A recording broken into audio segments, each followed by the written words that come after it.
everybody. Little technical difficulties tonight. On the meeting to order, Councilman Bowerman is necessarily absent. For those that can, please rise for the Pledge of Allegiance. How did we do it?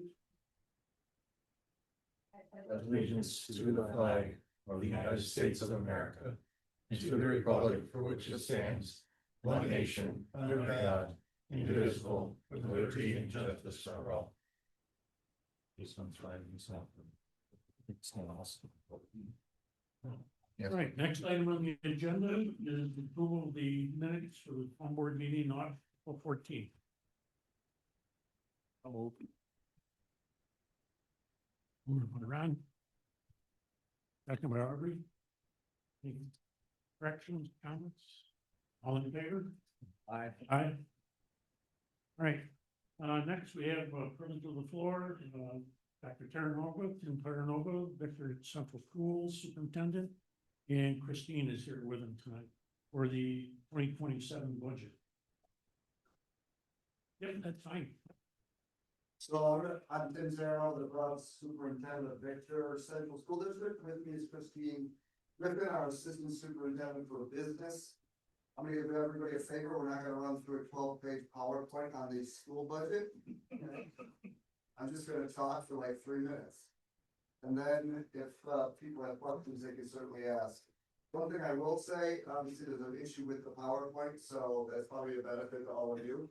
But we have all the information on our website, www.victorschools.org, as well as everyone who lives in the Victor Farmington neighborhoods that are part of the Victor Central School District will receive a budget newsletter somewhere between May 8th and May 11th.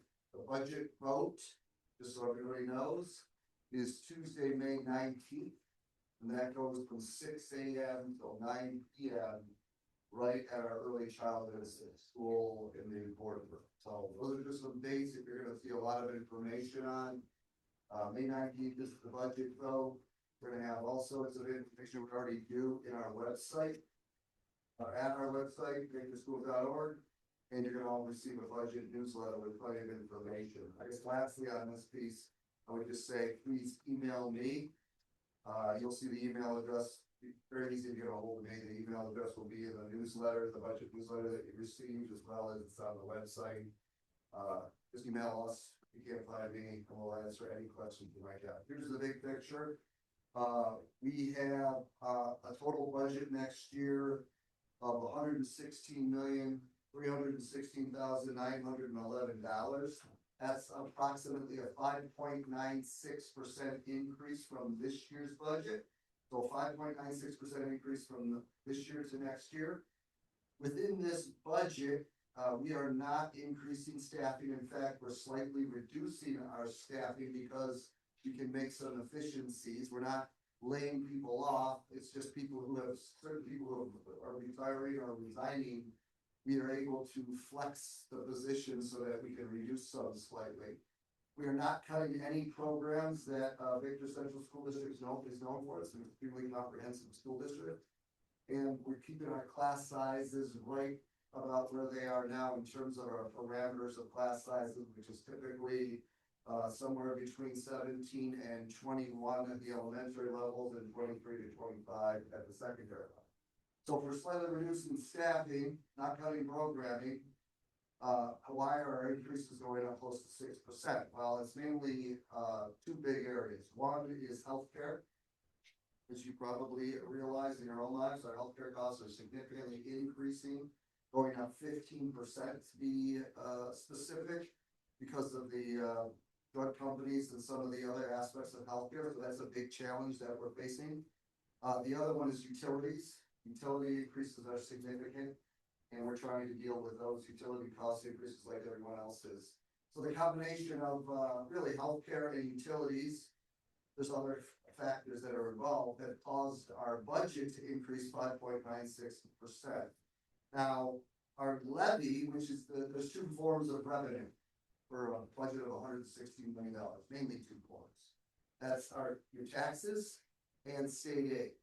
So our taxes are projected, the tax levy is projected to go up 4.29%. And that's at what's called the tax cap. We're not allowed to increase the tax levy above the tax cap unless we do a special vote where we have to get 60% yeses versus the typical 50% plus one. We're not exceeding the tax cap, and Christine has the complex formula on how school districts create a tax cap and what that number is.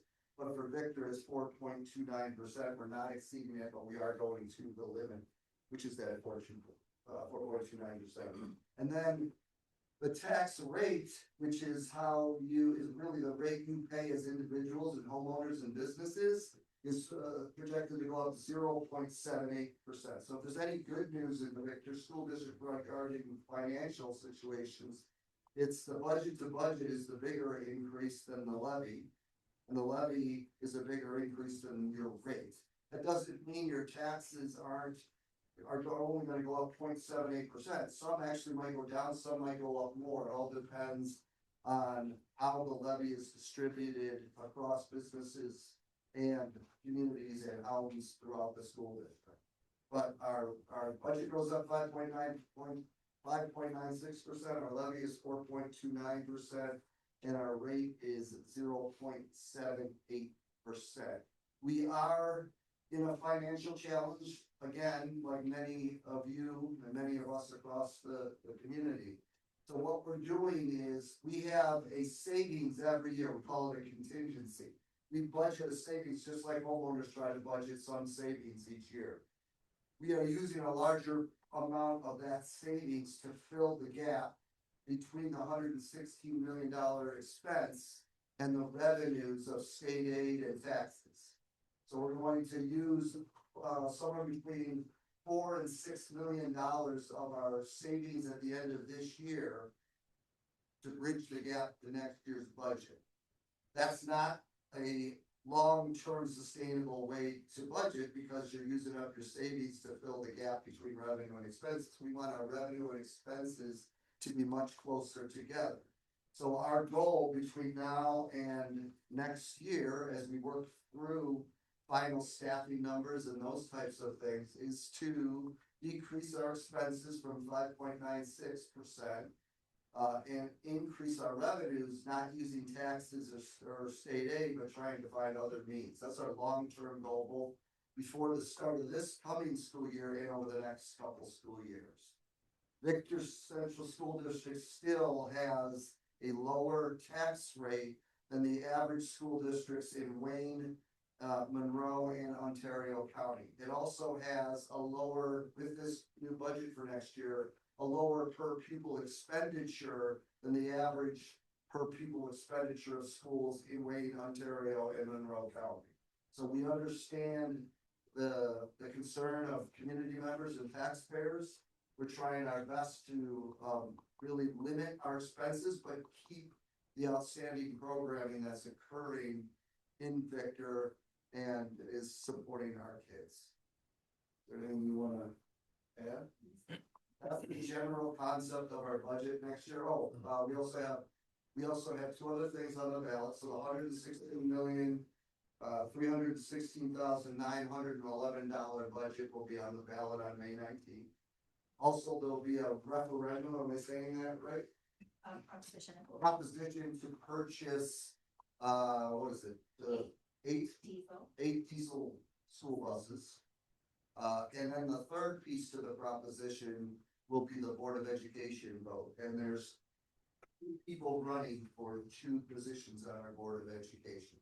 We have Brian Adams, who is an incumbent and is running again. We have Christopher Parks, who's an incumbent and is running again. And then we have James Sawyer, who is a community member and running for the Board of Education. So 3 individuals are running for 2 spots. That's it.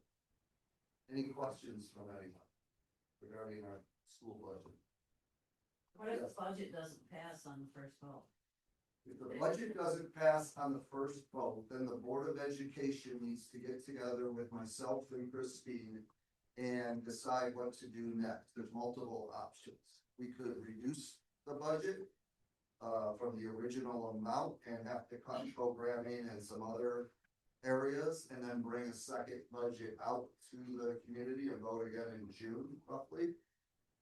We could theoretically keep the budget exactly the same and try it again. I'm not saying we would do that, but, and whatever the case is, we either reduce it, try it again, ultimately go for a second vote, and then if that second vote fails, then we'd be on what's called a contingency budget, where I believe our tax levy couldn't increase at all.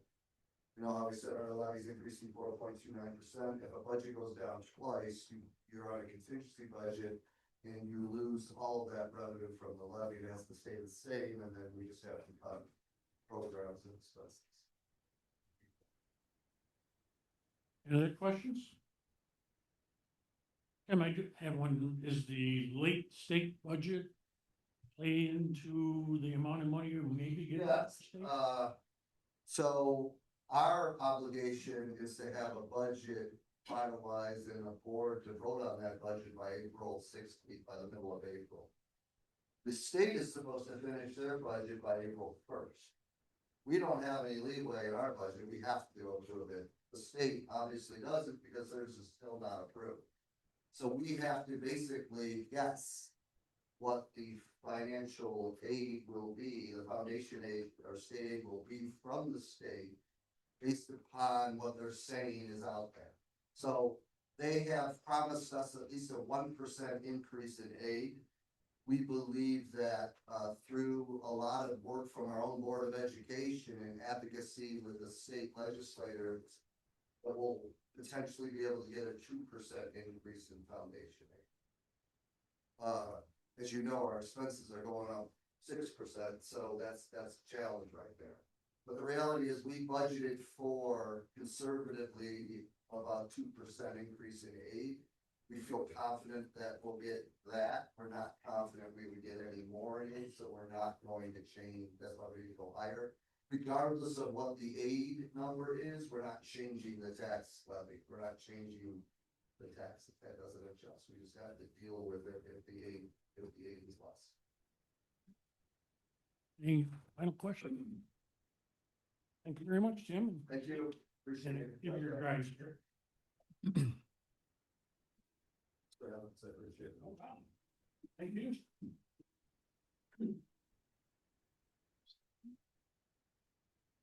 Okay, before we get started, I mentioned we have a full-time board here except Councilman Bowerman. Also tonight, we have Lieutenant John Kesson from the Ventura County Sheriff's Office. Bill Davis is our town engineer. Ron Brand is our Director of Development and Planning. Paula is our hosting the website here tonight. She's also our zoning officer. Aaron is our water and sewer superintendent. Sean Murphy is our highway superintendent. And Jeff Grad is our town attorney. And Michelle is the town clerk, if you've never met Michelle. All right, next thing on the agenda is privilege of the floor, or public hearing after the privilege of the floor. And I'll have Michelle read the local law that we're proposing. And then everybody gets a chance to speak once and go around and everybody, and then somebody can get a second chance if you still need to talk. And please limit it to about 3 minutes. Michelle. Please take notice that a public hearing will be held by the town of Farmington on the 28th day of April 2026 at 7 p.m. at the Farmington Town Hall, 1000 County Road 8, Farmington, New York 14425, adopting a local law creating a new chapter 77 of the Farmington Town Code for the year 2026 entitled Bicycles with Electric Assist, Electric Scooters, Go-Karts, Golf Carts, and Limited Use Motorcycles. Any resident of the town of Farmington shall be entitled to be heard upon said proposed local law at such public hearing. Copies of said proposed local law are available for review at the town of Farmington Town Hall and on the town's website. This by resolution. Thank you. Okay. So first rule is state your name, stand up, please, state your name and address. So the town clerk has it for the record, and then make your comments or ask your questions. Who wants to go first? Yes, ma'am. July 1748 Ackerman Way. What is the new law gonna be? I'll cover it, and Ron, if I miss anything, basically, we're asking, mopeds, golf carts, trail bikes, that type, not be on the Auburn Trail. Our other town-owned trails, sidewalks, and in our town parks. I just bought an e-bike, be able to ride on the trails. Yeah. It's a class 2, it's not, it's a pedal, you have to pedal. I thought the New York State law was. Any e-bike, pedal. no, it's considered electric assist. So you pedal and then it's electrical assist. The state law is pretty much the same thing. That they don't want them operated on any roadway over 30 miles an hour. It's under vehicle and traffic law, section 1242. But basically states that you have to ride them on roadways less than 30 miles an hour.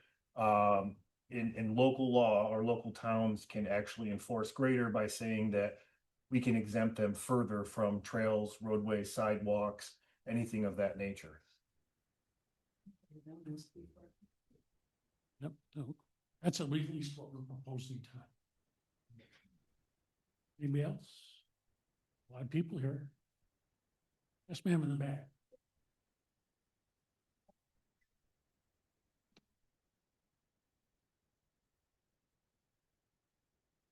Verbatim, or these the only types that are banned? Or is it- Unless we're missing something else, that's, Say it out loud. I want to know if it doesn't fall on this list, is it okay? what's listed there is what we think we need to restrict.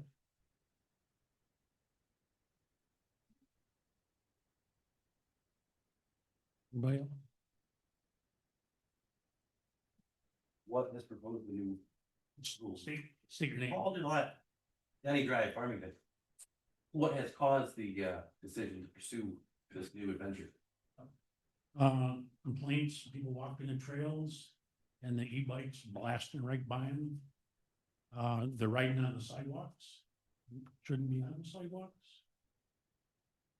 Many of the e-bikes users are kids under 16. I'm almost 7. And again, New York State law is 16 or older. We've had complaints, started last year from Farmington on the Creek, the kids going through back lawns to get to Dohaven, get to Retention Park. Had complaints over in not Dohaven, but also Hathaway Drive, Auburn Meadows. We had a lot of the kids have been in our town park, not so much in Pumpkin Hook, but in Retention Lodge, heavy usage of kids on the bikes there. They've been in and tore up the ball field last year. Doing wheelies, everywhere. Right? Somebody posted over the weekend, a guy doing wheelies in the full length of one of our town roads. They observed this weekend. So that's kind of the reasons. Yes, ma'am. What is law enforcement doing about all of that? And the rules are, please stand. Debbie Gillette, 1740 Ackerman Way. Thank you. What is law enforcement doing about, because I've seen these kids too. And I knew they were gonna ruin it for everybody. They would. New York state law, like any other thing, sometimes they make laws before things actually happen. So sometimes they rush the laws. Juveniles in New York State cannot be charged with anything other than a crime, which means misdemeanor or felon. Any juvenile, which is now anyone under 18, if it's a violation, which a trespass is, like a regular trespass is a violation, we cannot charge them with that. Now we could stop, we could talk to them, we could send them home, we can get their parents involved. Right now, a lot of it's education, because some parents don't know that their kids aren't allowed to do this. So But if it increases and parents do know and kids are still doing it, then we go after the parents. So that's another aspect. If the juveniles can't be grabbed, then we can start going after the parents for failure to provide adequate supervision, which would be an endangering the welfare of a child. Other matters, we don't want to go that route, but like the supervisor said, in addition to town of Farmington getting complaints, we are getting complaints too. The problem is by the time we get there in a police vehicle, these kids are on these little bikes on trails and they're gone. So we can't get to them. We don't have a fleet of motorcycles. We don't have a fleet of e-bikes. I do have deputies I assigned to ride trails. So I have them on bicycles, like regular bicycles. We have a bike patrol team that I assign to ride trails. I assign them to do this to try and grab and deter people. We try to show up in communities to kind of send a presence and be like, hey, if we see you, we're going to talk to you, talk to the parents, educate right now. But it's like we're having a challenge with it because a bike can go a lot faster in better places than we can. Now, living in Auburn Meadows, those are all 30-mile-an-hour roadways. You can ride your e-bike all over that area, just not on the sidewalks. Yeah, but I mean, I live in that community myself. It's a relatively safe community, other than sometimes delivery drivers go a little quick. But looking at it, like those roadways are good on, and we're not really gonna go after an adult person doing what they're supposed to be doing. Yeah, pedaling your bicycle is one thing, but you have 20, 30 juveniles running up a trail, knocking people over, stuff like that. That's when we have to get concerned. And that's why this law is in effect the way it is. It's too bad. It's scooped everybody up.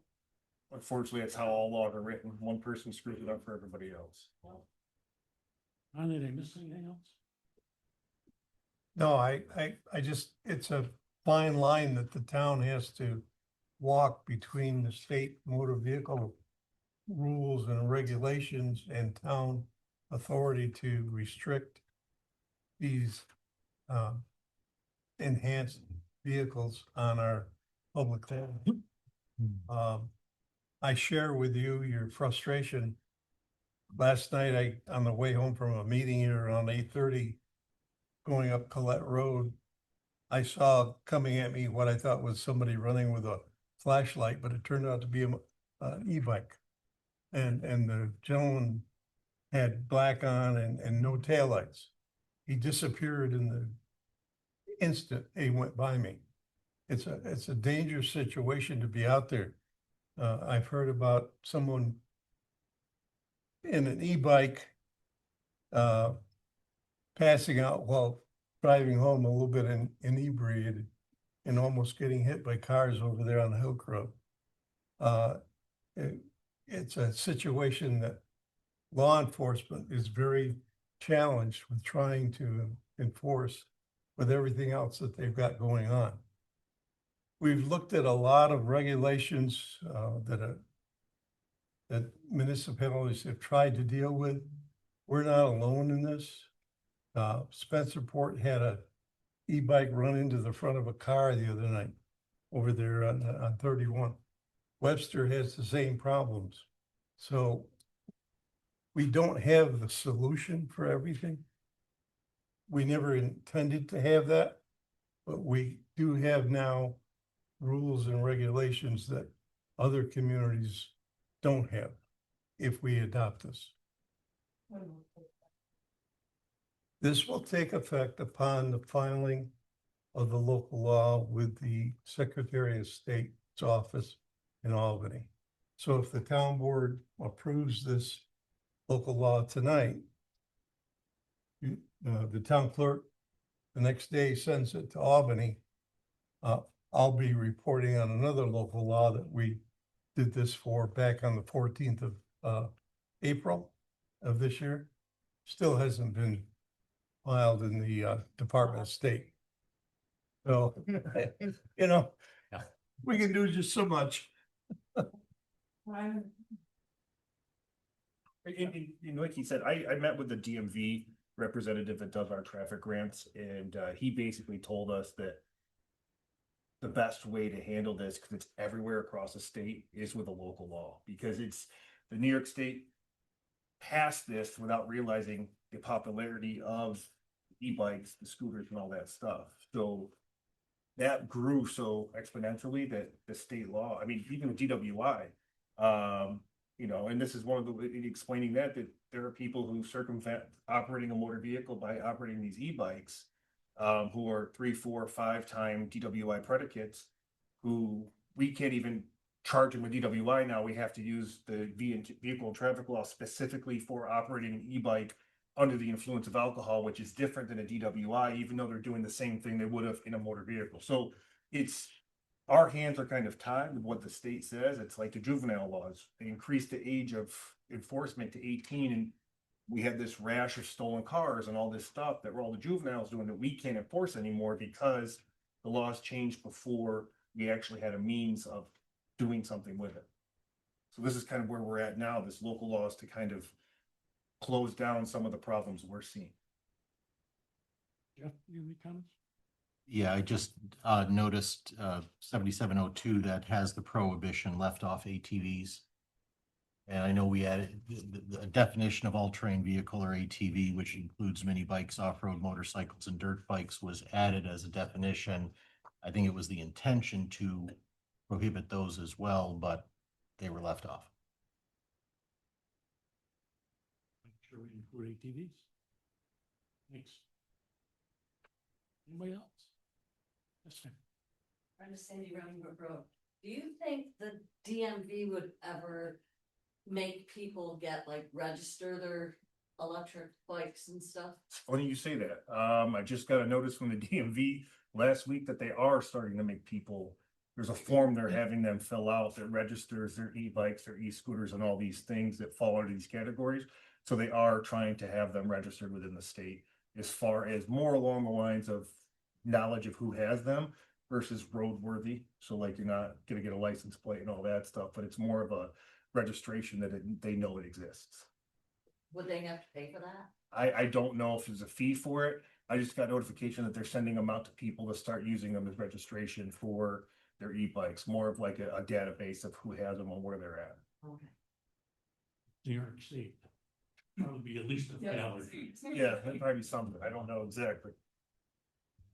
And the other thing you forget to mention was, as we developed this law over the last 3 months, we have reached out to the Ontario County Sheriff's Office twice for wording and revisions like that.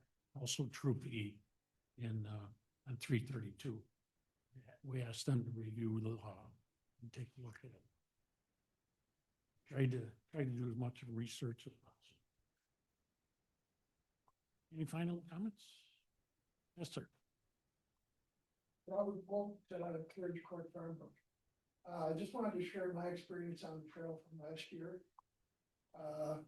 Last year, after a brief hiatus of about 30 years, I started riding a bicycle again.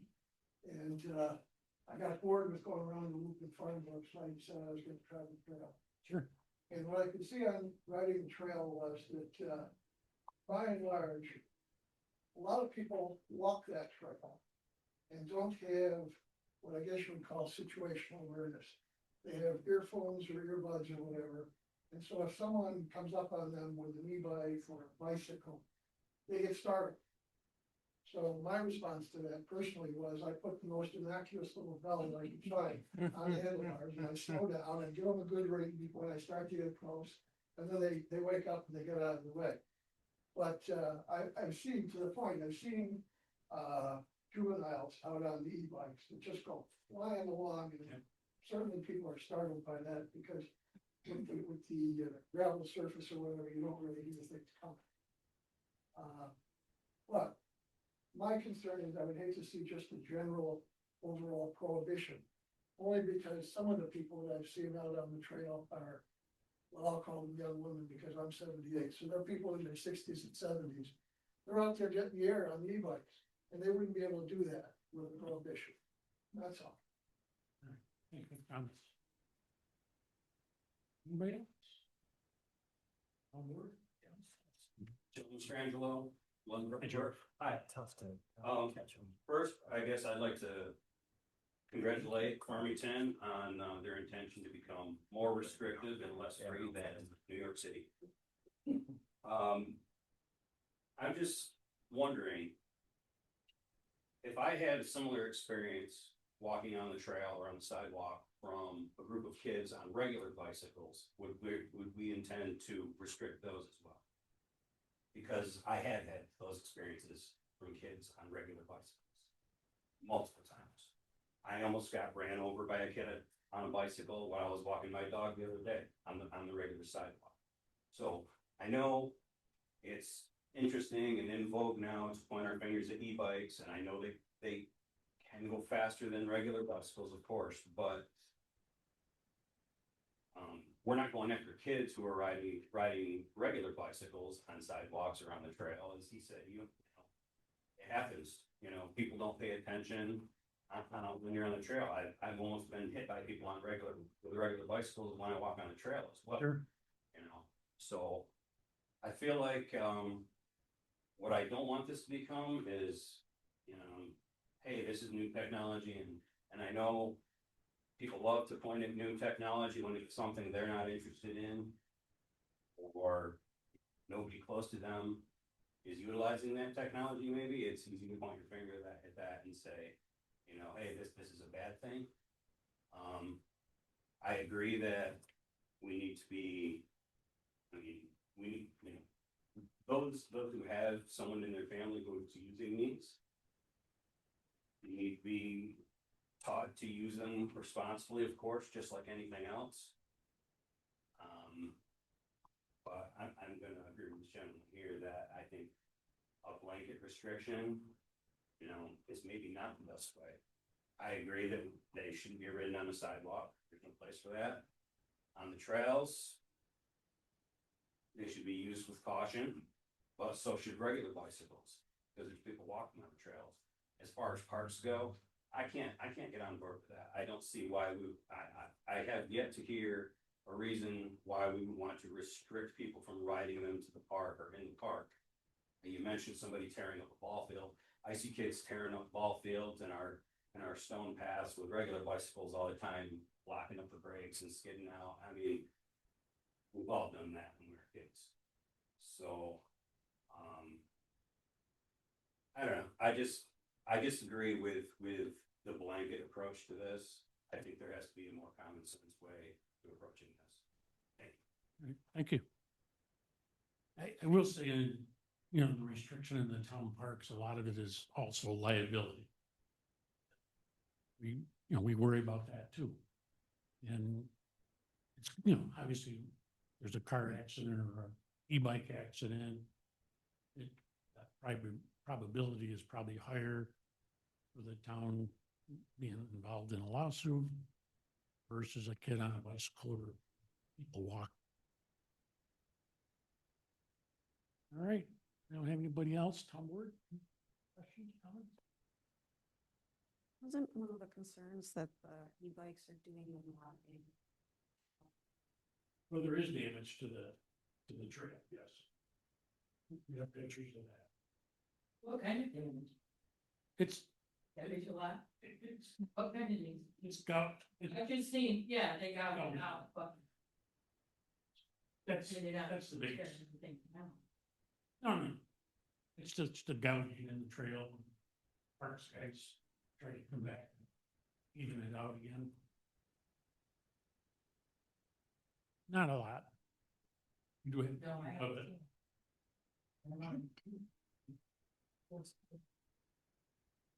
Okay, don't have anything else. We're gonna close the public hearing. Is that Michelle? Yep.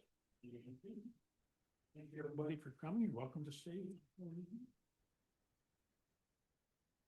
Next thing is, public concerns, so any residents can talk about other concerns. We do have a few people online too, so. Let us know if there's anything there. The road is 625, County Road 28. Water has been an issue. I know I'm a minority as still a farmer in Farmington. We do have animals. A lot of people are crop farmers, but it is ridiculous that I had to haul water for 5 months out of the year. In years past, it's been a conversation. for several years. In years past, Gardy Sheldon had a meter.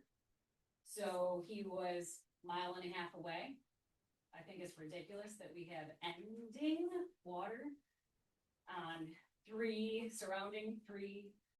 roads around me. Lewis County has water, and we live in Farmington, and I don't have town water. There is reminder, I hauled water for 5 months last year, and we're 4 months into the year, and there's in the budget to have a water station. And talking to Aaron, right, there's a $50,000 budget for a water station. And we've got no answers. Nobody's talked to where they're supposed to go. Nobody, it just seems to be dead ends. And I think it's quite honestly sad that this has been a conversation, it's in the budget, and we can't move forward with it, knowing that construction's gonna be rolling in, and then we're gonna have winter as a excuse. So what happens this summer when we have potentially a drought? I have to continue to haul water from the town? Or are we gonna enact what we have in the budget to actually get moving? Okay, so the budget wasn't approved till January 1st. Okay, And we are a little bit behind on talking to the landowner where we'd like to put it and go from there. well, what is our timeline there? Because it's been 4 months of conversation of when we're gonna talk to him. I do not have a timeline for you. Okay, so what can I do? Between his neighbors? What can I do to move this along? Because I am the one affected. Yep, no, just by speaking up here to the town board, catch our attention and we'll be. But I've talked about it for 5 years. Well, let's not Hey. go back 5 years. Let me go back, You told me to go 20 to the town of. let me go back Phelps. 20 years. Once when I was on the town board, and then once as a supervisor, residents asked because of 2016, the drought. A lot of people didn't have water in the east side of town. And we spent engineering money, come up with a cost, to put water on the east side of the road. Everybody was gung ho until they found out the cost. And I can't remember the gentleman that went out to get signatures. John Wall. Yeah, yes. And he probably got 10% of the neighbors' signatures and that was it. So it died. We just can't put water in for free. No, but why are there ending points? And it was ran on Wyvern Road for like 2 residents. I can't explain that situation, but every water line has an ending. There's not a catch. I mean, that is common practice for us, Melinda, it would be to stub off on each one of those roads. There was a district formed on Sheldon Road that put that water main in long before my time. And it would be common practice for us to drop a T and bring it down the road a little ways with the intention to take off in the future. That just, yeah, it hasn't happened. You do bring up a good point though, with all those endpoints. Those are all also potential other areas to site this water filling station, should we not be able to site it in our chosen location. We have dead ends there. This would benefit us on the water quality side to make use of a dead end. So it's a good point. I'm glad you mentioned those because it's not something that I had thought of previously as some alternative site locations for us to put one. For me, it's, I don't wanna say life or death, but I've got livestock that needs water.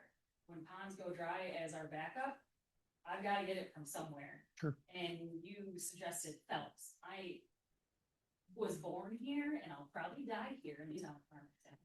So I don't feel I should have to drive to Phelps to get water. Well, the only suggestion was because they had the station there already, but Yeah, but- we've made accommodations for you. Yes, but when I hauled water for 5 months, like. So, I guess what can I do to promote or push the conversation for where the fill station is gonna go? we will jump on that very shortly. We actually discussed it this morning at 7 o'clock. So, Ron says he knows the neighbor and knows the landowner, and that he will open up, start the conversation so Aaron can talk with him on it. I mean, we all, right? Essentially know my whole life. Not everybody. No, but cornbread, Yeah, thrown hay in the barn, like Right. the conversation needs to be had. Yep. I agree, totally agree. Thanks. Anybody online? Anybody else in the room? Any public concerns? Call first. No, go ahead. Oh, I was just gonna ask, I know you have to spend a certain amount of money from the casino that comes in, is that a sort of project that you use casino money for, just for water development? The way the New York State law is written, we used to be able to use it for the sewer plant on the sewer side. And then it's basically restricted to areas.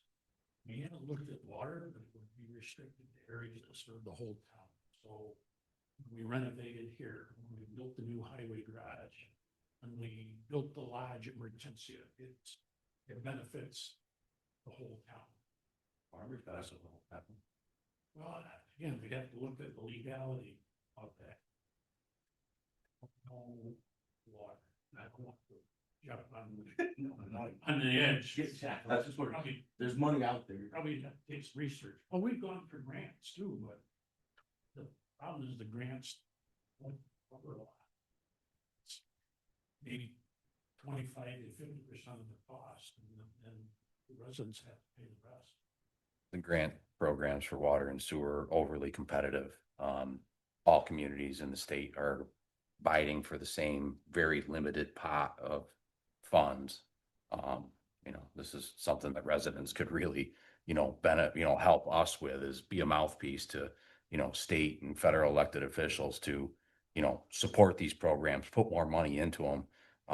Because it's really the only way that towns and villages of really any size can get ahead on water and sewer concerns, is to obtain this additional funding on top of what we have in our budgets. So that's something we can definitely get help from all you folks with. And the grant funding, they do look at the average income in the municipality. And so a lot of them we don't qualify for because our average income is higher, where helps in Manchester have been lucky and recently got grants for water things. One of the factors is the income. Bill. Pete, I'll just add to that rural development, which is a common program used for other surrounding communities in this area, is not a program that we're eligible for. That would be ideal if we could, but because of the population of Farmington, that's just another program that we're not eligible for. It makes it difficult to try to get grant dollars in financing for the project. So to form a district, you're kind of out there on your own, taking out a loan and paying interest, which makes it even more challenging, for people that, want to run water that much further down the road, and you have to pay for that, on your own. So. I know Sheldon Road, they're still paying for it, but they're coming towards the end. I don't know if it was 25 years or 30, but getting close. We were also told like we had to pay to have it put on when we needed it. And I don't know if so when Gardy would pay to have it on, and we would buy water from Gardy, but he's not farming anymore as he's retired. So we were told, it was a short stint because we were rolling in winter, it's off, but we were told we had to pay $1,000 to have that put on. And for a month, I think probably in your situation, Melinda, I can't speak for the board, that we would be willing to waive the fee. There is a hydrant rental meter fee. It's more meant for the contractors that are coming into town and need to buy bulk water for projects that they are doing to feed pieces of equipment that use water, either for cleaning or for other purposes. You know, in your situation being a town resident, I think like we did last year is, you know, that the hydrant rental fee was never anything that we even considered. So I think we'd be, you know, willing to do the same.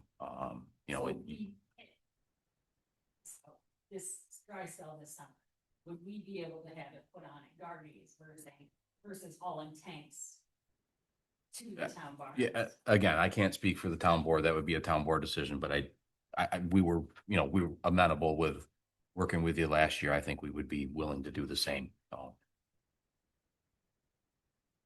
Again, there's limitations with that, as you understand that we can't leave them out there in the winter because there's no protection for them and they freeze and they break and it creates a nightmare for us. But, you know, during the warm months, for sure, I think that that's something that we can certainly discuss and make happen. Yeah, I think October, the temperature dropped. The first time I had to put salt on was October 16th last year. It was when it plummeted. It was their first call on it highway last year. Anybody else? Good concerns, comments? Yes, ma'am. But you know what I'm gonna talk about?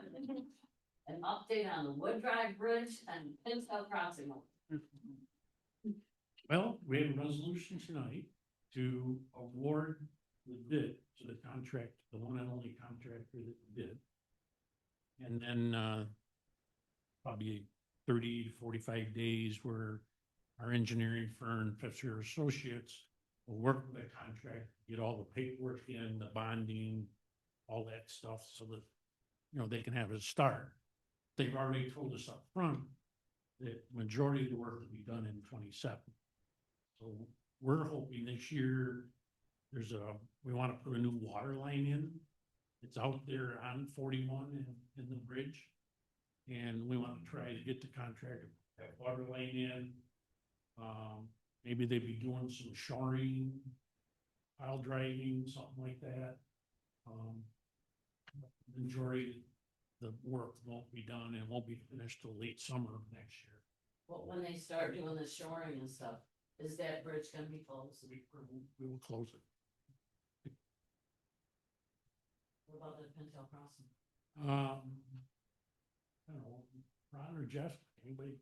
Well, we don't have any papers from the property owner to offer that road for dedication. So we're at their timeline. Whenever they finally submit paperwork to dedicate that as a road, we'll have something to review and have the town take action on.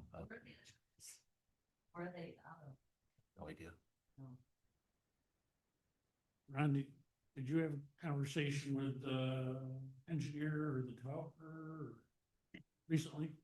I had a conversation with both the developer for Creekwood Phase 2 townhomes and the engineer that designed the road connection there for Intel.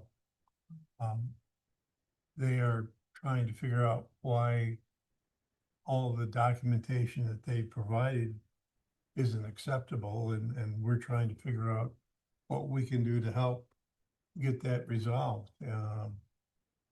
It's a question that begs an answer that we just don't have. Yeah. Again, I had stated before, there are two property owners, two sets of attorneys. They've got to put all their paperwork together to turn it into our town attorney. We just haven't seen it. Is there, Once, been going on once. is there a way that I could get the number for those attorneys? Yeah. Because I can be a real BITCH. It's free to move information. I mean, Yeah. and that's the developer, you can contact them. He has one of the two attorneys, and they're frustrated too.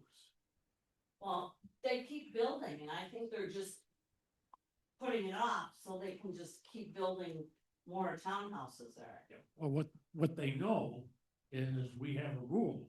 If that road's not dedicated, they're not getting COs, so they're not even gonna be able to fill that.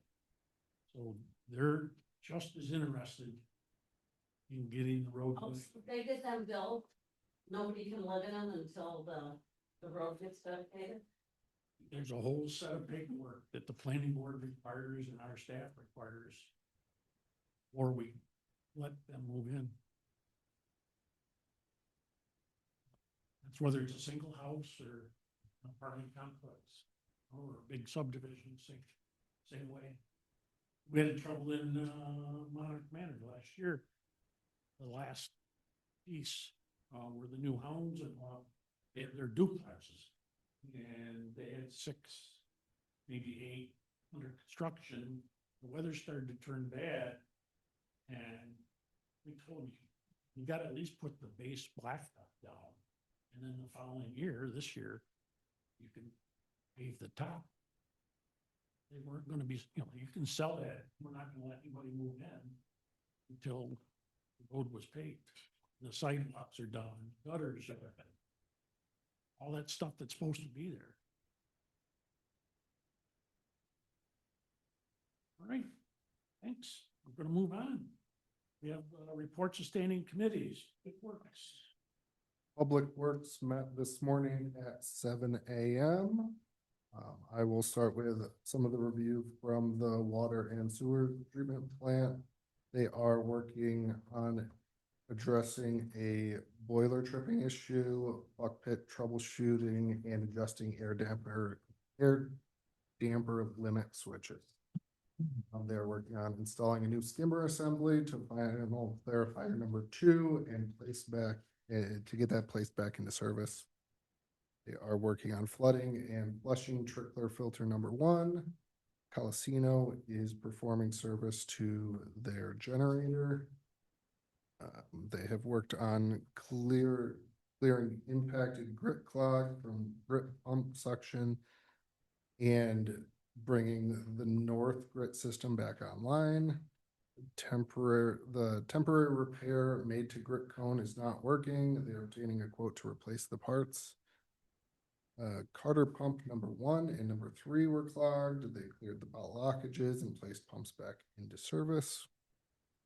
The water and sewer team did their annual fire extinguisher maintenance by Monroe Extinguisher. Roger Wildlife Consultants continuing to do rodent control.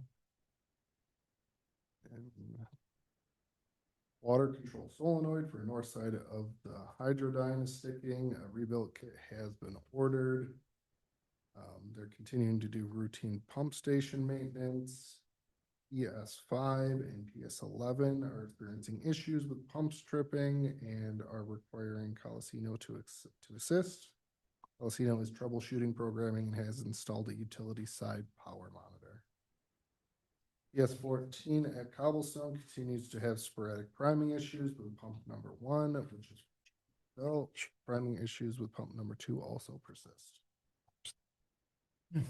On to a few general comments. The staff are continuing to work on water meter replacements. They have taken delivery of new Paris mower and American equipment from American Equipment on 4/23. They're working on cleanup from the RBC demolition. The staff were working on restoration from fall 2025 and winter 2026 projects and water main breaks. The annual water quality report 2025 is finalized and has been sent to the Department of Health and publicly posted. There was a water main break on County Road 41 between Emma Lane and Fraser Way that they addressed on 4/17. They are working on investigating a sinkhole at 6815 Aldridge Road. It doesn't seem to be a sewer issue, but they are continuing to work with the residents on that. Water and Sewer has 2 resolutions on for tonight. On to Highway. Highway continues ongoing maintenance of their equipment, hauling stone for summer projects, tree trimming when able, repairing snow damage, topsoiling and seeding. They have gotten through, and Sean showed me this morning, their sign inventory, their new program, which is quite efficient. There are a number of resolutions on for tonight for the highway department. And lastly, with parks, parks continue to mow, they are putting benches, tables, and garbage cans out in the parks. Water has been turned on at the parks and all the fields have been set up for striping. Parks has one resolution on tonight. Thanks, Matt. On operations. Okay, for town operations, there is one draft resolution on tonight's agenda, and that's for the proposed local law on the e-bikes.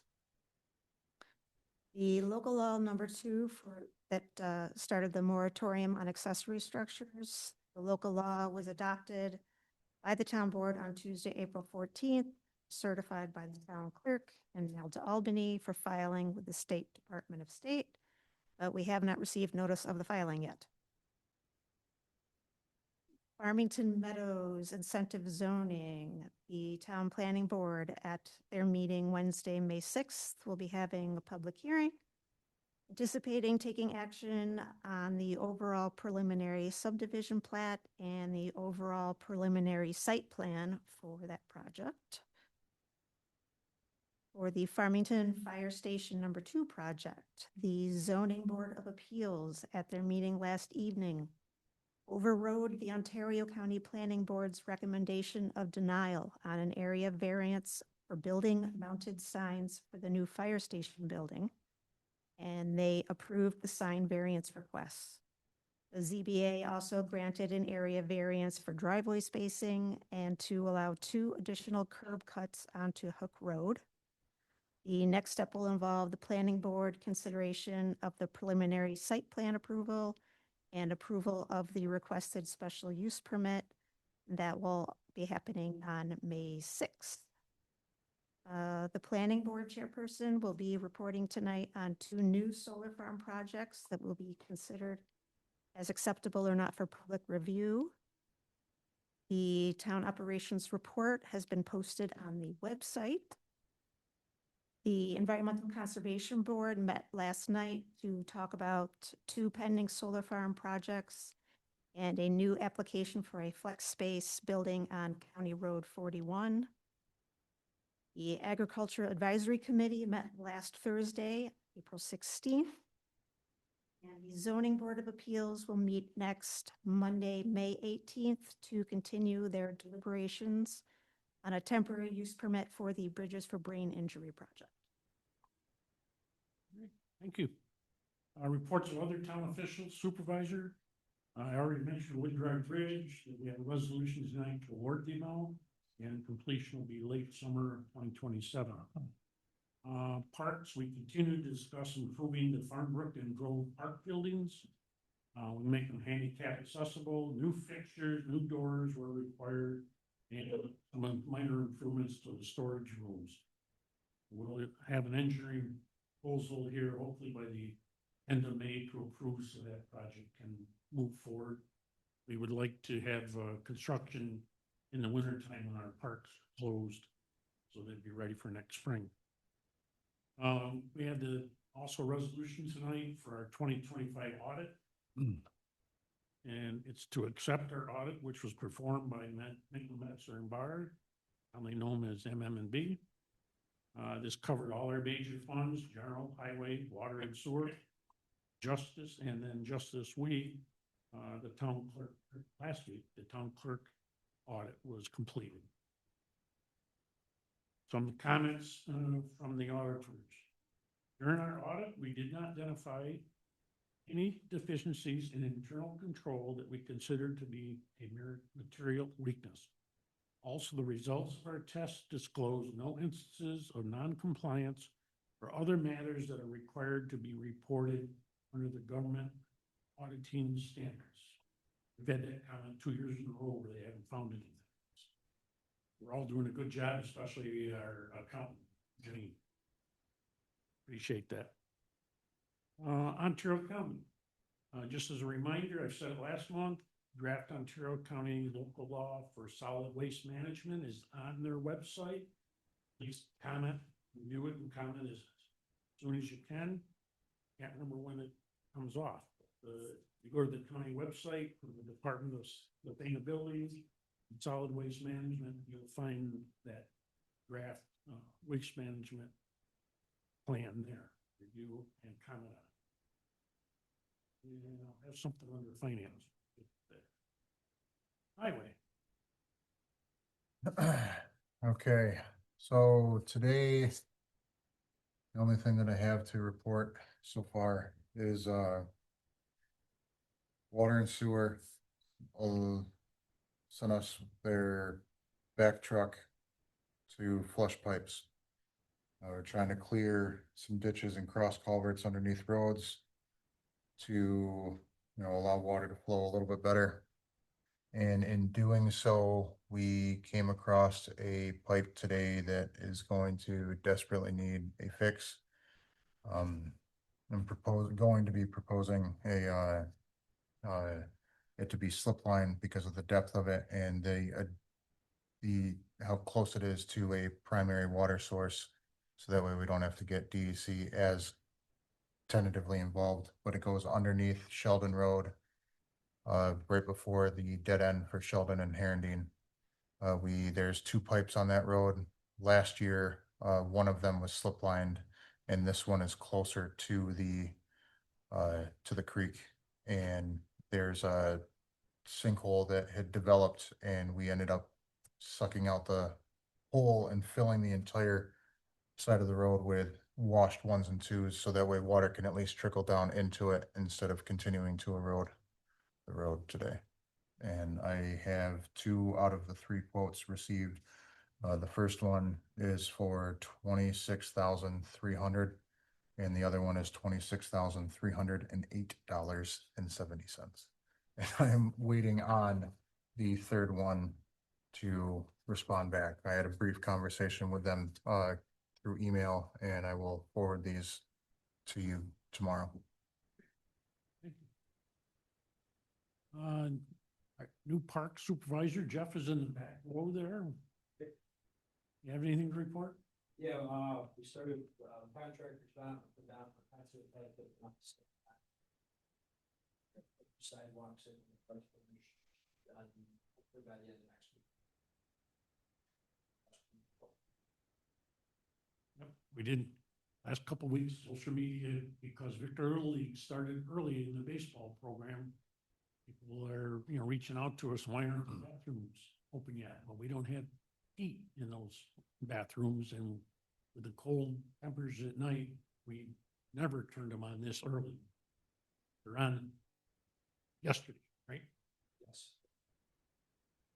Hopefully we don't get any hard frost this spring. Thanks, Jeff. Clerk. And sewer. Yes, Councilman Guilfoyle mentioned our annual water quality report has been posted. If residents are interested in seeing it, it is on the town website. Physical copies are posted here at the town hall, also at the Victor Farmington Library. And for those of you that are on our water district, there will be a link to the annual water quality report on your water bills. That'll be coming. Wanted to thank the 6 members of my staff and Rich Vienna from town of Manchester, who worked 16+ hours on Sunday to repair a major water main break on Route 96. This is our main line that feeds the town and village of Manchester, and when we have issues with it, it is a large undertaking. So thank you to all of those that came in and worked with myself and my deputy superintendent to get it fixed. We met today with our engineers regarding relocating sewer flow meters around the collection system. And we're responding to issues that we had with the March 31st rain event. We had a number of areas that had sewer backups. So we are beginning to target those areas with our sewer flow meters so that we can find sources of extraneous water making it into our sewers, and we can repair and seal those out and hopefully put a dent in some of the problems that we have when we have these heavy rain events. I would use this opportunity to call out to any residents that may be here in the crowd, or if you know of any friends or neighbors in town that had issues, I'd love to speak to you, and talk to you about what your issues are, frequency of them. This is all good information for me that I can act on and try and make improvements in the system that will benefit all of you. Along with moving around sewer flow meters, we're also inspecting some manholes and planning some of our own additional investigations to locate the sources of this water that's getting into our sewers and causing problems during these heavy rain events. So be on the lookout for some door knockers as we come around and notify you of some of the investigations that we're going to do. Please, if you get one, reach out with any questions that you have, but should contain any of the information that you need to be prepared for some of the investigations we'll conduct. Beyond that, our Brickyard Tank project is finally nearing final completion. The fencing is supposed to go up this week, which will leave just the asphalt driveway and concrete aprons on the tank entrance to be done. Those should be done in the coming weeks, and we'll finally be able to close out this project. That's a long time coming. We'll be happy to have that done. And then one last thing, again, for residents, we have a new way to reach out to you during events like boil water notices, water main breaks, and other items that would affect you at your home. So if you are connected to the water system, please call into the water and sewer office and make sure that we have current phone number, email, and any other preferred contact method for you. We find that when we reach out to residents that folks haven't updated their information with us in a long time, and we have no way to contact you. So again, please, quick call in, talk to one of our clerks. We'll make sure that we've got the most current information, and then we will be able to reach out to you when we have emergency situations better than when we had the boil water notice last fall. So please contact us and update information. Thank you. Thanks, Aaron. Building and zoning. Our fire marshal responded to a call on Payne Road, for a flooded basement that was reaching the bottom of the furnace. The heating company came out to inspect that the same day, and our staff is working with the resident to bring the house into compliance. Under personnel and staffing, we're currently conducting interviews to fill our open code officer position.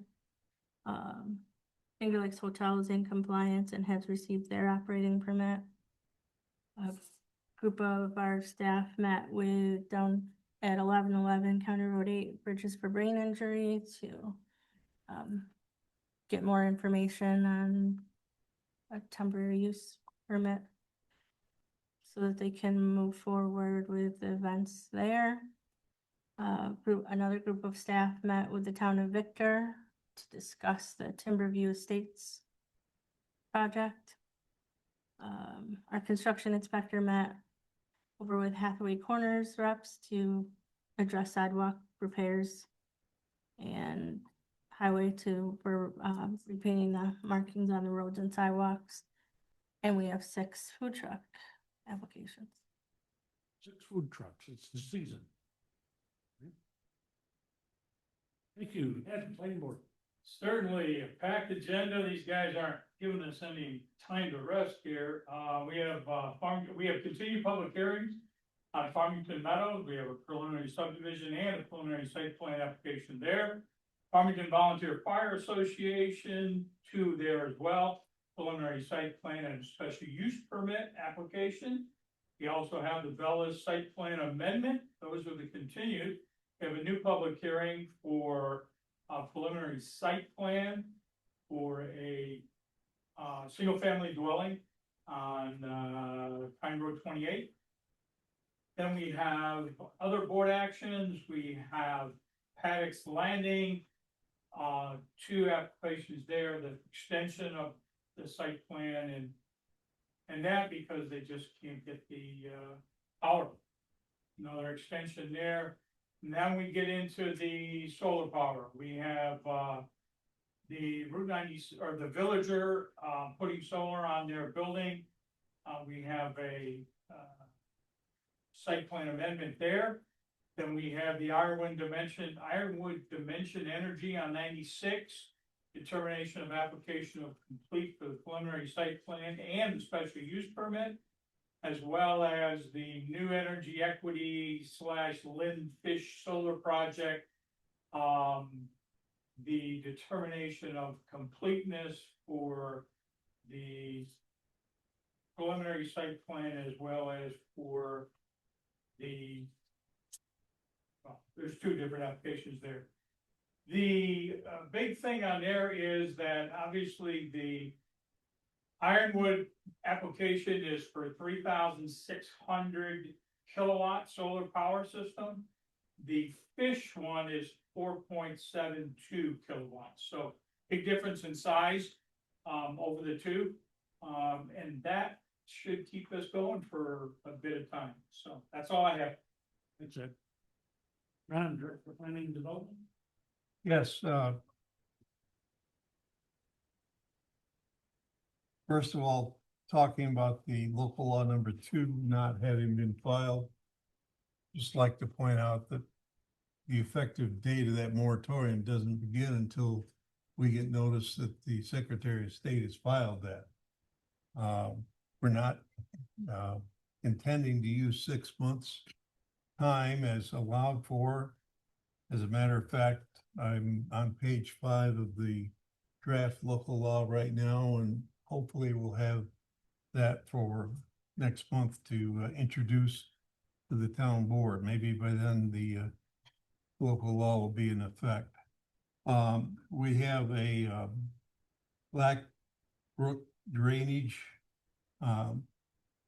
consulting engineering firm interview tomorrow with Hal Adams on the Farm Advisory Board and Ron to meet with the first of 3 firms. The county access management study is underway. There'll be a public information meeting coming up in June on that. The county wants to see about developing access guidelines similar to what we have had here in Farmington for the past 12 years. And then there's a roof-mounted solar system going in over at Villager. It's a large solar system that the Zoning Board of Appeals granted a variance for. It is something that we need to keep a pulse on because with the change in the state legislation that took effect the 1st of January this year, we can anticipate that other commercial projects will be needing to match the green energy requirements of the state. And finally, the town ops report has been posted on the website. Distribution will be sent out tomorrow to approximately 85 people. Anybody that doesn't get that and wants it, give me a call. I'll hook you up and get you in tune with what's going on. That's it. Thanks, Ron. Bill, town engineer. Okay, a few updates I'll try to make quick. On the agenda later on is proposals for wetland delineations that we pulled together. That is a preliminary for preliminary planning for the town park maintenance building as a first step to understand with the new DEC regs expanding on the areas of wetlands, just so that we can see the amount of land use that we have available both at the town park property and at the highway campus, as well as Mertensia Park for future pavilion. So that's on later on. We're continuing to work on the wastewater treatment plant project with the filtration and clarifier design and looking at some additional items there. Sewer and water district mapping updates. And the contractors should be coming back soon to address some punch list items and close out and put the final top on Cranberry Drive. So I think the rest of the projects that we have been touched upon already. So that's what I have for tonight. Any questions?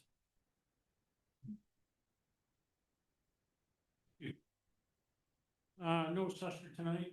Historian, just want to let everybody know, today was Donna Herndon's last Tuesday, working for the town. She's retiring, and we look forward to Aaron O'Brien starting on May 1st.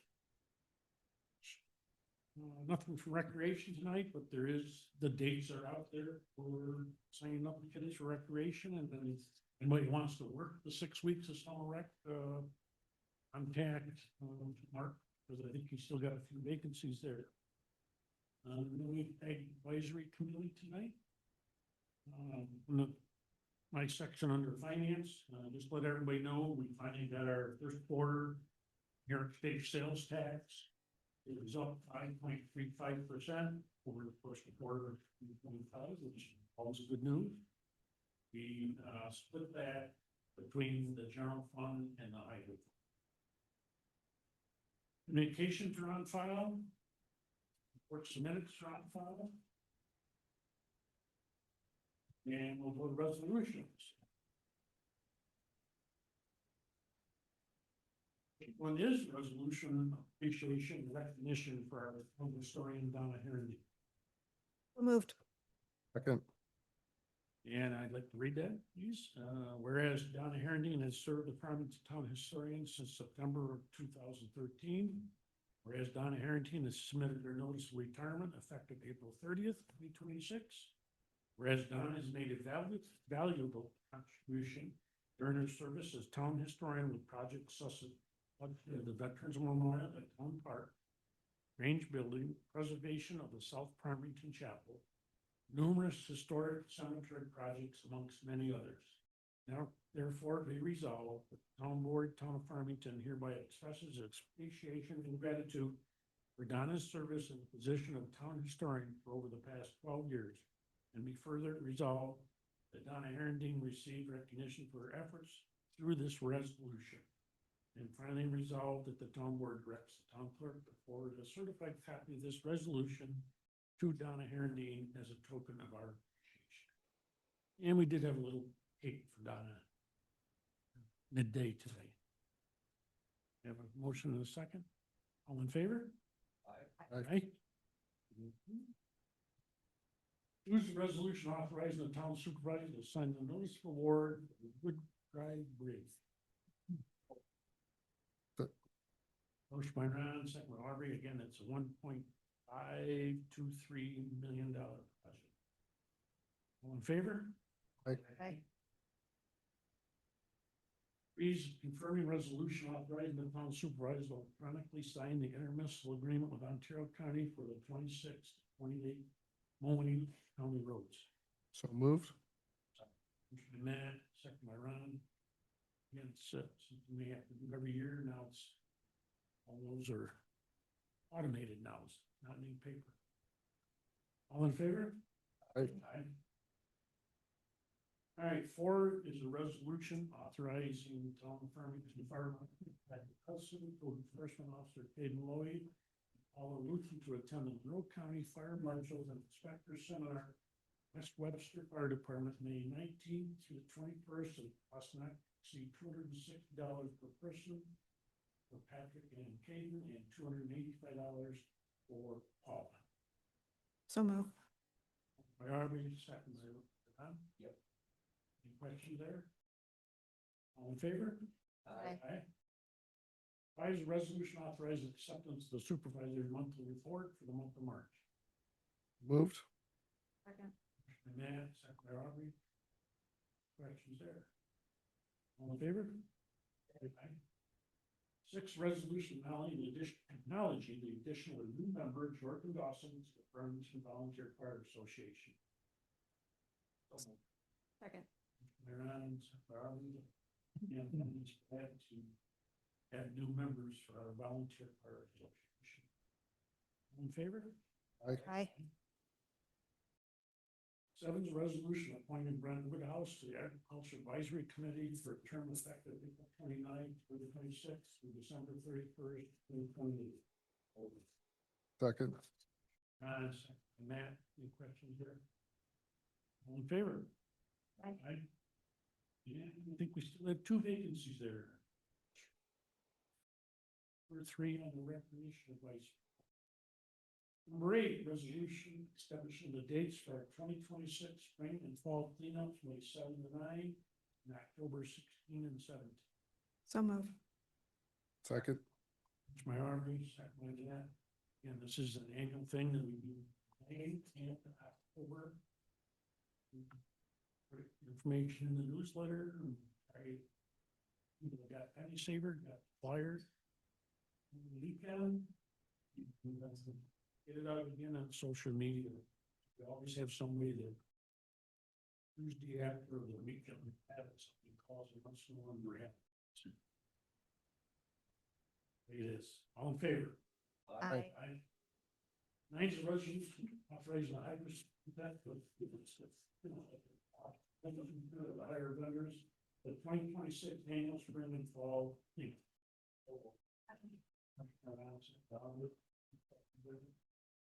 All in favor? Aye. And it's confirming resolution authorizing the replacement of failed turbo and actuator for the highway backhaul truck 60, and it costs not to exceed $8,092.53. So moved. Second. Motion by Matt, second by Ron. And again, much needed repair. All in favor? Aye. Aye. 11, resolution declaring miscellaneous equipment from the Parks Department as surplus, so it may be disposed of at an auction or discarded. Second. Ron, second by Aubrey. 2016 F-550 dump with plow and sander. Ron rake, the John Deere snow blower, lift gate, 2 Toro Groundmaster mowers, and a 2013 trailer. All in favor? Aye. Aye. 13, resolution accepting the final 2025 audit reports for Mingle Metsubar, the town of Farmington, and Canada Farmington Water, and a single audit. So move. Minutes, Harley. That's what the audits look like. Get 2 copies of each, and then we'll have the justice and the clerk's one here shortly for another solution. All in favor? Aye. Aye.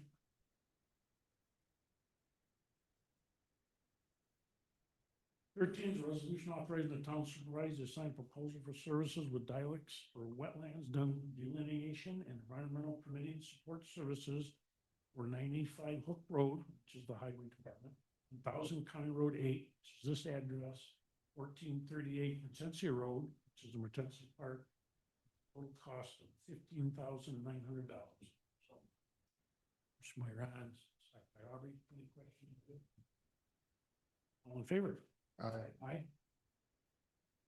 14 is resolution appointing Peyton Lloyd as the building department head effective with payroll 26 with a salary of $88,000 per year. Second. Motion by Ron, second by Aubrey. And probably interviewed 10 people for the department head and came right back to Hayden, who's been on board here for a few years. And you mentioned earlier, we do have 1 code enforcement vacancy that we'll continue to do interviews on. All in favor? Aye. And him and his wife are out having a baby right now. It's very. Could be. Scheduled for tomorrow, but he said today.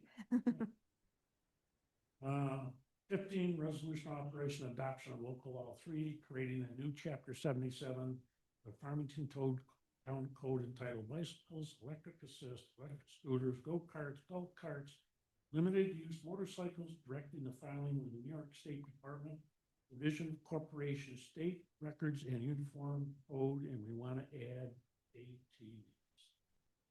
Jeff? Yeah, so if you want to add it, you actually can't adopt it tonight because that's a substantive change. The board would have to schedule a new public hearing with that amendment so that the public can comment on the revised local law to have that inclusion. Michelle would have to send out the proper notice for that public hearing. The addition should be in 7702A and B. And I would also say the purpose statement should match that in 77.00. It includes hoverboards, which I don't remember anything else covering, but that also doesn't mention ATVs. See it in section 1. So just before 7700. Um,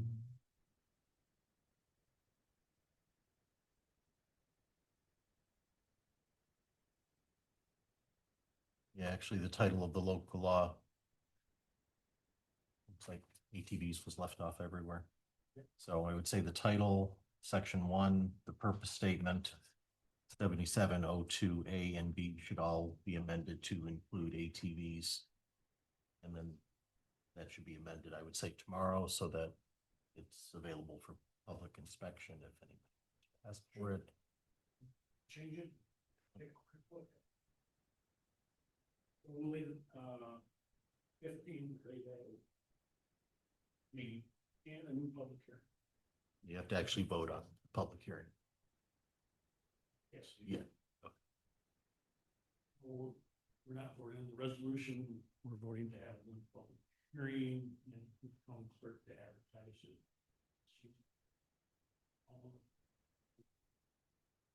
Use the same names.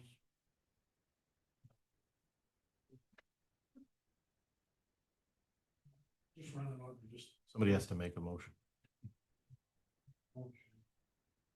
I make a motion, I'm not sure exactly which way you want to read Just schedule the public hearing. Schedule the public A new it. Make a motion that we reschedule the public hearing our next meeting. until the next meeting. Second. All in favor? Aye.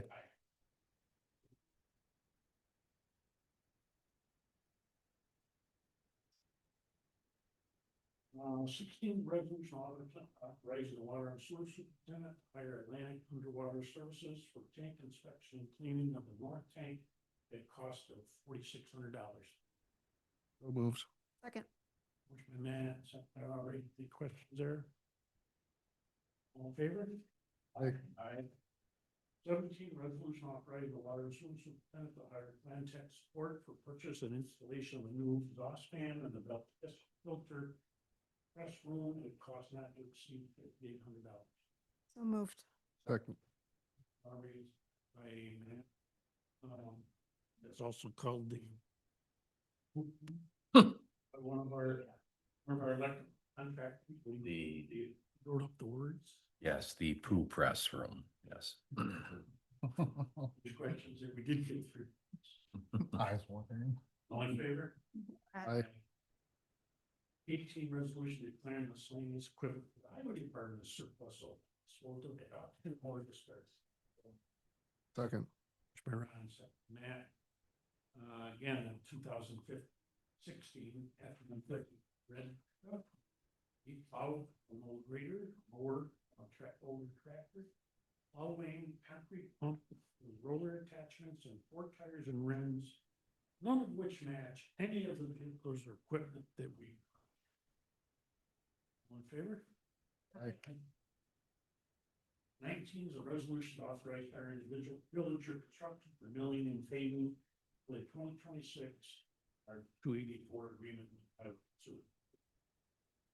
I'll move.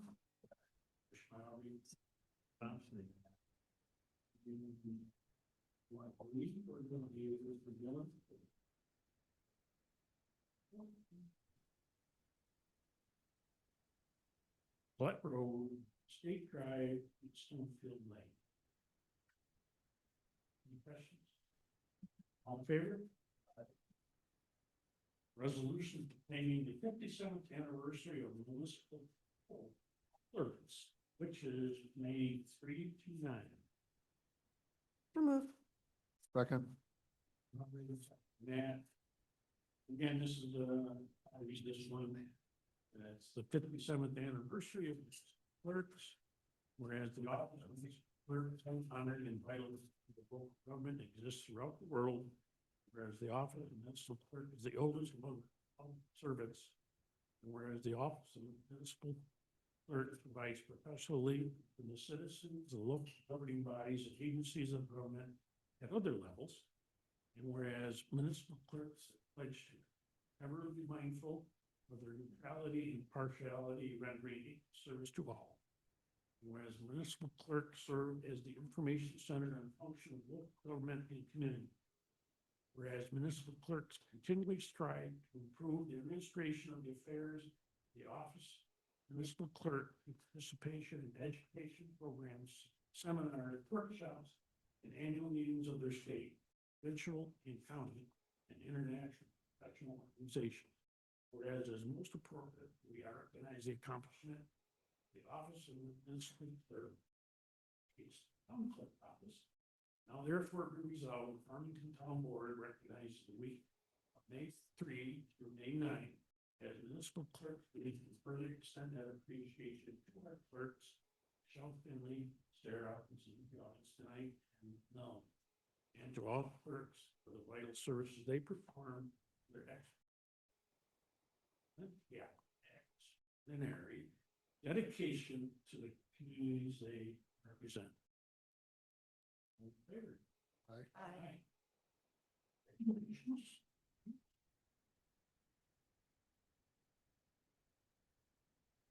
Here. 21 is abstract 8 to pay the bills for 2026. Motion. So moved. Ms. Marby. Second. Right, general fund, $138,100.28. Highway fund, $101,584.76. County Road 8 water line fund, $9,450. Water tank repair, $4,150. Storm drainage, $16,543.43. Fire protection district, $336,187.67. Lighting district, $2,046.85. Sewer district, $103,356.34. Water district, $52,789.89. Payroll deductions, $12,418.66. Total, for a total abstract to pay the bills, $776,627.88. Motion is second. Any extension? All in favor? Aye. Aye. Pass. Now we list the top 3 vendors, Farmington Fire Department, that's one of their 3 payments they get for the year. MRB Group is our engineers. Civic Plus is our new website company that we're working. We also have training listed under $100 for Mike Abraham, Matt Thompson, and Robert Hillfiker. We've done the basic laboratory skills training in May 5th. Does not exceed $100. We have no waiver of the rule, no executive session tonight. We'll give the public one more chance for any comments, concerns, might have earlier tonight. Anybody online? I have a question. Yes, Charlie. Joe, Mr. Philip. Just curious about the process. So we have a public hearing, but it sounds as though you were already prepared to vote on that tonight. So is it just a formality to have a public hearing? Do you guys not usually take what the public says and go back and discuss it, or you're already just prepared to vote? Well, in most cases, we don't get public comments. Very seldom. Tonight, we do have to reschedule the public hearing, take into consideration of those said tonight. Maybe we'll have the full board also. Nate here. Again, a lot of the comments were minor for the public hearing that we had. We could have voted on it, they would have laid it over anyways. I didn't know about. Pardon? I didn't know about the public hearing. First one, though. You're here. Said it was. No, this was the first one. Oh, I thought you said April 20th for this one. No. Today, April 28th is was the first public hearing, and now we're gonna extend it to our first meeting in May. The law only requires one public hearing on a local law. They're doing a second one because they made an amendment. Right, I understand that, but I thought when we were discussing all that, you had said there was a public hearing on the 20th, which I. No. I don't think they. We talked about it on staff and with. County Sheriff's Office to be. Or things to be.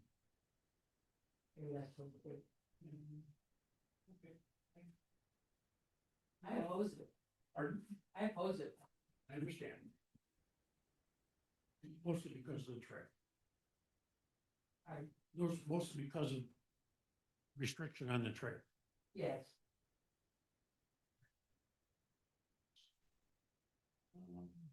Said no executive session. Listed when our next meetings are, which is May 12th. Anything behind it with the staff? Take a motion to adjourn. So move. Which Rodriguez, Rodriguez, all in favor? Aye. Thank you, everybody. Appreciate it.